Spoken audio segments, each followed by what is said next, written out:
Hey, deep divers. Don't forget to smash that like button, subscribe to the channel, and let us know what you think in the comments below. Yeah, your engagement makes these deep dives possible, so keep it coming. Today we're diving into the Joe Rogan Kamala Harris situation. Yeah, Rogan said no to interviewing the VP. Unless she goes to his Texas studio for a 3-hour recording. Hmm.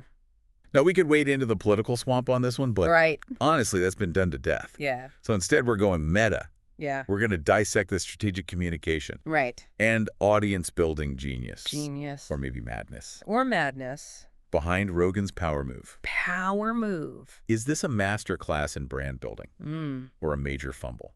Ooh, I like that. Let's find out. Yeah, you know what's fascinating to me about this? Yeah, what is it? It's Rogan's blatant disregard for the conventional media playbook. Uh-huh. Most media personalities they would kill Yeah. for a sit-down with the vice president.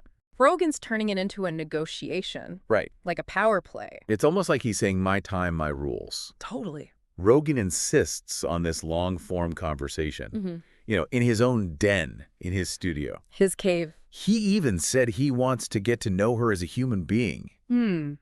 Is this genuine or a calculated strategy? I think it's probably both. Yeah.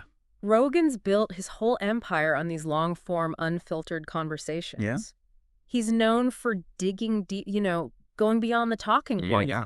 And this plays right into his brand of authenticity. Right. That raw, unedited vibe that his audience seems to crave. It's interesting you say that because Donald Trump actually went to Rogan's studio back in 2020 for an interview. He did, but timing is everything. Okay. Trump was days away from an election. This potential Harris interview, weeks away. Right. That changes the stakes considerably. Okay, so context matters. Now let's bring in another perspective. Yeah. Mike Nellis, former senior advisor to Harris. No. He did not hold back. He said Rogan blew a massive opportunity to grow his audience by rejecting the interview on Harris's terms. Nellis is arguing that Rogan could have gotten creative with the venue. Okay. Maybe like a neutral location.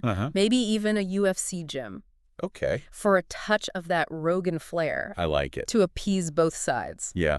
Nellis even suggested that Rogan missed out on attracting new listeners, folks who might be skeptical of him or just curious about the sheer spectacle of it all. Exactly. Imagine the buzz, the social media frenzy. It would have been huge. It could have been a crossover event of epic proportions. Right. Pulling in a whole new demographic. Nellis also pointed out Rogan's core audience, largely young men, a demographic that Harris needs to connect with. Yeah, and that's crucial. Nellis argues that even a small shift within that demographic could have a ripple effect on the election. So this isn't just about Rogan's ego or his love of long conversations, is it? Yeah. There's a deeper layer here about audience targeting and political strategy. Absolutely. This situation reveals the power of Rogan's platform and the strategic thinking behind his seemingly unconventional choices. Right. He's not just an interviewer, he's a brand. Yeah. A force to be reckoned with in both media and politics. And what does this tell us about the changing media landscape? Yeah. Are personalities like Rogan the new gatekeepers of information and influence? Buckle up, deep divers, because we're about to dive deeper into that very question. Rogan's rise, it really highlights this seismic shift we're seeing in the media landscape, like traditional media outlets. We're hemorrhaging viewers and trust, while these independent figures like Rogan operating outside those established norms, they're capturing these massive audiences and wielding serious influence. It's wild to think that rejecting an interview with the vice president could actually boost your brand. It is kind of a paradox. But for Rogan, it reinforces this image as like a maverick, an independent thinker who doesn't play by the rules. Right. It's a powerful message, Yeah. especially for an audience that's increasingly disillusioned with traditional authority figures and institutions. So Rogan's betting that staying true to his brand, his style, even if it means turning down a high-profile guest, is ultimately a winning strategy. Right. But Nellis argued that he could have reached a broader audience. Yeah. Maybe even softened the edges of his image by meeting Harris on her turf. There's that tension again. Yeah. The pull between maintaining your core audience and expanding your reach. Yeah. Rogan's approach is laser focused, catering to his existing fan base. It's a high-stakes gamble, but one that's paid off handsomely so far. This whole situation throws a wrench into the traditional playbook of political campaigning. Right. If mainstream media is losing its grip, and figures like Rogan are calling the shots, how do politicians adapt? That's the million-dollar question. Yeah. We're in uncharted territory here. Right. Politicians have to grapple with this new reality. Do they try to play by Rogan's rules? Yeah. Risk getting lost in that 3-hour free-for-all? Right. Or do they stick to the traditional formats? Right. Potentially alienating a whole generation of voters who are tuning out. It seems like political discourse is moving away from those carefully crafted sound bites, those staged events, and towards these more raw, unscripted conversations. Absolutely. Yeah. Authenticity is the new currency. Audiences crave connection.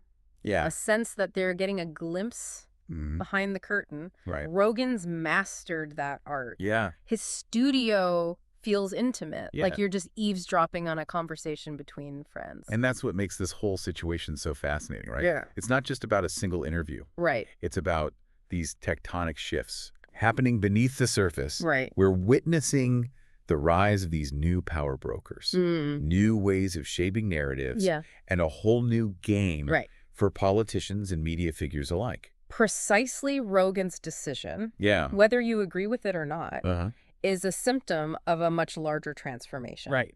It forces us to confront these uncomfortable questions about who holds the power in this new media landscape. Right. Is it the established figures, the institutions we've always known, or is it the independent voices, the ones who built their own empires, their own rules of engagement? It's like we're watching the old guard clash with the new wave, and the outcome is anything but certain. Yeah. But one thing's for sure, the way we consume information, the way we form opinions, it's all undergoing a radical transformation. And this Joe Rogan, Kamala Harris standoff is a front row seat to that revolution. Yeah.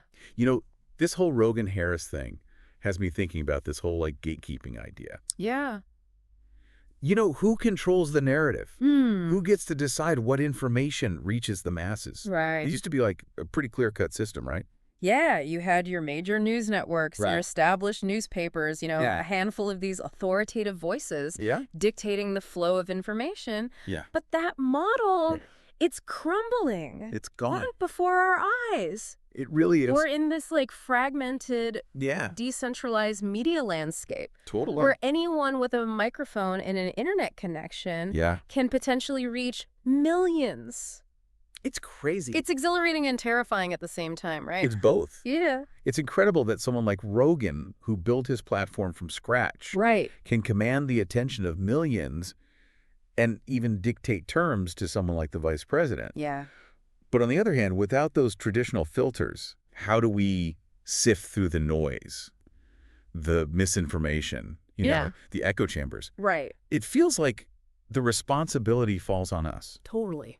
The consumers, to be more discerning, more critical of what we consume. You hit the nail on the head. We can't just passively absorb information anymore. No. We have to be active participants, Right. questioning sources, considering biases, seeking out, you know, diverse perspectives. Yeah.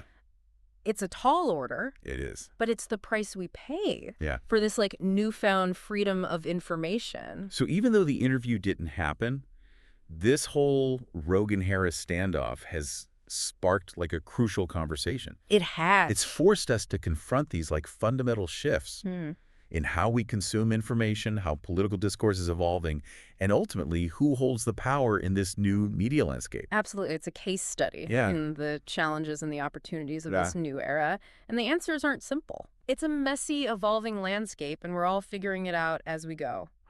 All right, deep divers, before we wrap up, let's turn the mic over to, you put yourself in Rogan's shoes. Would you have made the same call? Would you have prioritized your brand, your audience, even if it meant turning down the vice president? Let us know in the comments, and let's keep this conversation going. This is a debate that's just getting started. The lines between media and politics are blurring, and Rogan's decision is a potent symbol of that transformation. And that, my friends, is a wrap on another deep dive. Don't forget to hit that like button, subscribe to the channel, and keep those comments coming. We love hearing your thoughts. Until next time, keep diving deep.